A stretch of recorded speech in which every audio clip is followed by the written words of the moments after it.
There's a little bit about yourself. Yeah. So I'm a makeup artist. I have been for nearly 20 years, I think now. Um, didn't train to be a makeup artist, trained Right. in nutrition and exercise, Yeah. and fell in love with it. I remember loving makeup as a child and wanting to play a lot. But then as I got older, you forget these things. And I ended up having acne in my very early 20s. Right. And trying to get rid of it and trying to cover it was what kind of reminded me of, the love for makeup and skin and, all of that kind of stuff. Yeah. Cool. So where my beauty community is for the over 40, so many stereotypes, Wayne, for women over a certain age. You can't wear glitter eyeshadow, you can't wear a bold lip. What do you say to all these stereotypes? Yeah, I mean, so for me, the way I look at makeup is that it is there to accentuate the things that you do like. So I don't believe in stereotypes, like you're over 40, so forget shimmer, forget, all of those kind of things. I kind of think that's nonsense. But if you have a really great eye, why should you not wear shimmer? Yeah. If you have really great lips, why should you not wear a bold lip? The problem comes is when you're trying to, wear a lot of eyeshadow or a lot of lipstick on an area of your face that you may not find to be particularly the best feature.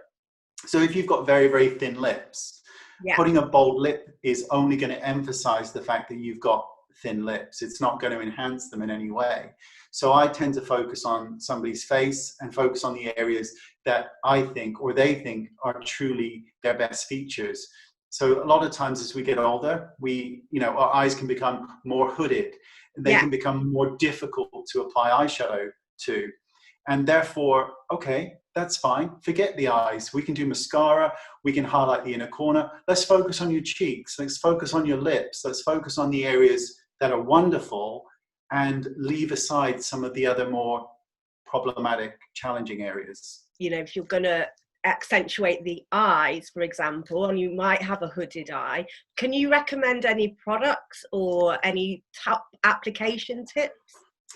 Yeah, I mean, so when it comes to products, I mean, it is dependent upon the person. So I hate to give kind of product recommendations because everybody is so different in terms of what can make a beneficial improvement and, others. With hooded eyes, the thing that I always do is I have the client, when they're doing it on themselves or with me, make sure that their eyes are open when they're doing the application. So 95% of all eyeshadow work should be done with the eye open, because then you can see where it's going. You can see where you need to place it, because we need to place it higher on a hooded eye because there's not very much, if any, lid space available. Yeah. So by keeping your eye open, you can see exactly where you're shading and where it goes, rather than, you've got your eye closed. Yeah. And of course you're trying to, and then you open your eye and guess what? You've got no eyeshadow on. Yeah. One of the most common asked questions on the community is how to stop foundation and concealer creasing around the eye area. What are your top tips for that?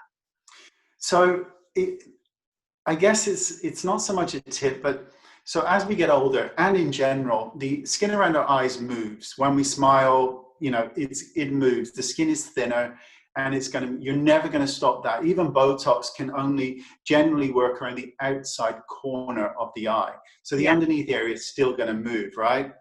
And there is nothing we can do to stop that skin moving. Now, we kind of have two options. You can set the concealer with powder, or you can not set it. So if you don't set it, it's going to crease into the lines within a couple of hours. You can then just take your ring finger or your little finger, pat it back into place. It's about maintenance throughout the day. Or you can set it with powder. You won't have to touch it again, but it can settle more. It can make the under eye area look drier, and therefore that can, make any under eye creases look a little bit more apparent. But those are the only two things we can do. And I think accepting that is our options is a good thing, because there is no magic cream, there is no magic formula out there that will stop this under eye area from creasing, because it moves. Yeah, as we know. I wish it didn't, but it does. Do you have to look for a different formula or foundations with skincare benefits in when you over 40s? What would your recommendations be? I generally, I prefer cream foundations in general. They're my preferred preference. As we get older, our skin has other issues. Pigmentation levels can increase. And I find cream foundations are easier. They have a higher pigment load, which is great. Because oftentimes we hear that as you get older, you should wear less foundation. Yeah. And, well, let's wear a lightweight one or a tinted moisturizer. But then we have to put a lot more of it on in order to even out the complexion. Whereas cream foundations, they got a high pigment load. You can apply them very sheerly. So you're still getting that pigment to cover, but you don't have to wear it as heavy. When it comes to concealers and things, I always think, unless you need to use a concealer, do not use a concealer. Okay. Because if you're not dark, then why would you use one? You're just adding another layer of product that's unnecessary. Yeah. But if you do have some darkness, only cover the darkness. We don't have to go in a V. We don't have to bring it all the way down our face. And ironically, the inside corner of the eye is one of the few places that doesn't crease the same way as the rest of the skin. Right. So if you're dark in the inner corner, that's fantastic. We can cover that and it isn't going to move throughout the day. It's kind of this right in the center portion of the eye that tends to move the most. So if you don't need it there, don't put it on. I wouldn't apply it. That's great. Another question. As we age, our lashes and brows become more sparse.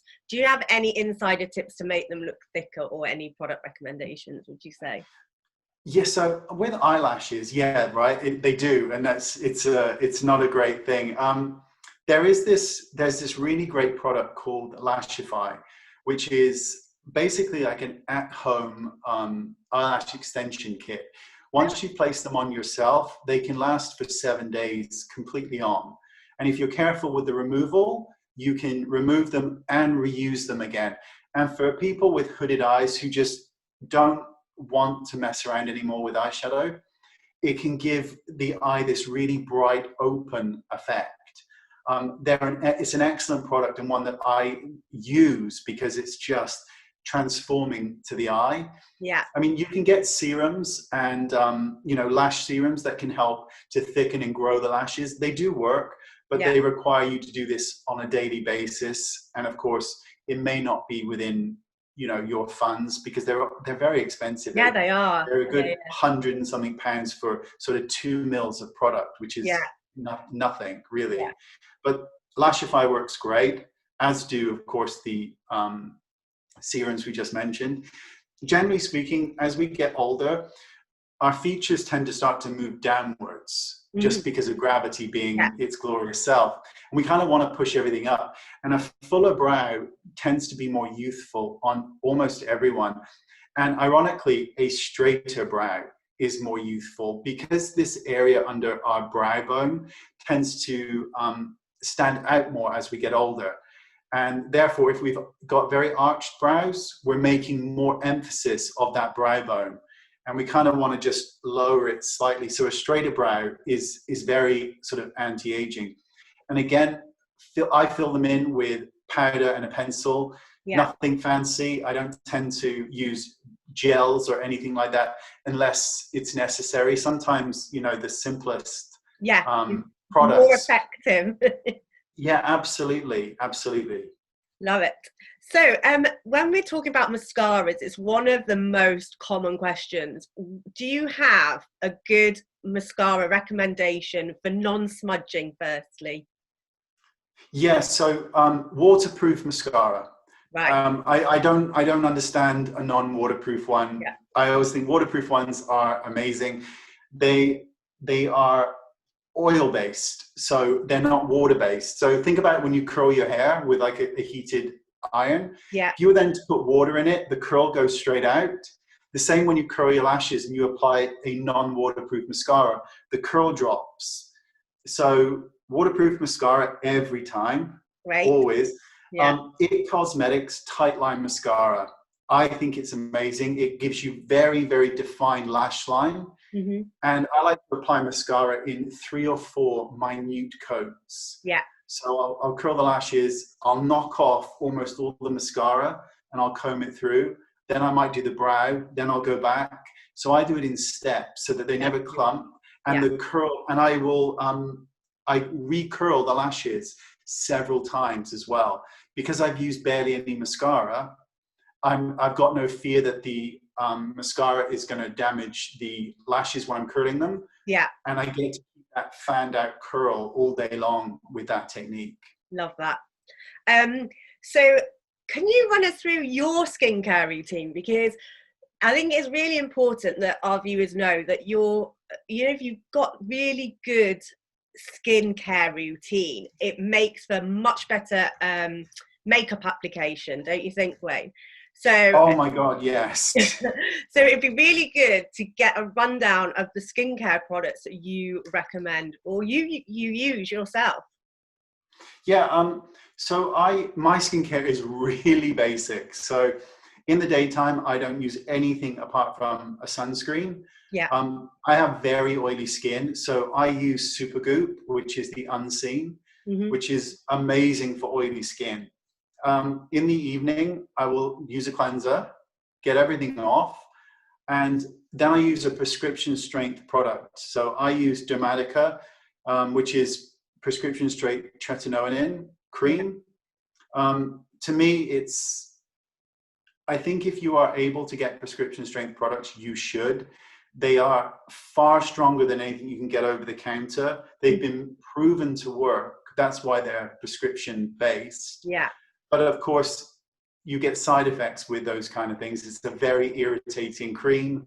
It can take you a long time to work up to being able to use it effectively. But once you do, it can deal with wrinkles, it can deal with skin pigmentation. Yeah. It's sort of the golden standard for anti-aging. And then after that is absorbed, I put a moisturizer on. I'm not fussy with moisturizer. I will use whatever one is in the house. And when that's gone, I will use whatever is left. So I don't use anything super expensive. My skincare routine costs very little because I'm no longer buying products that offer hope. Yeah.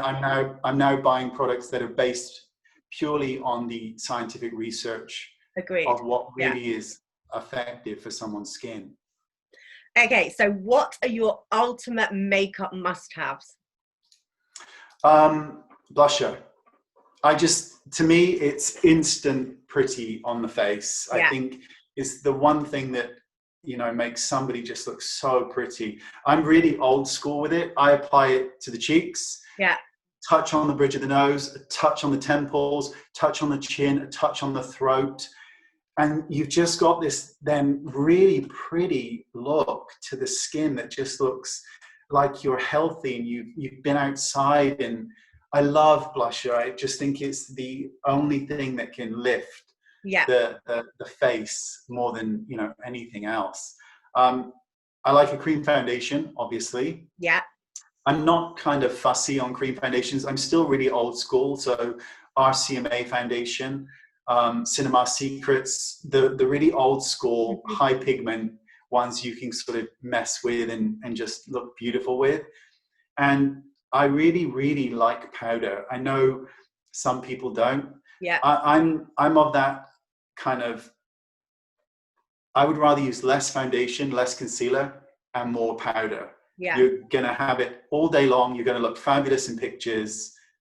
Just love it. Actually, the one I really love at the minute is the one by Terry.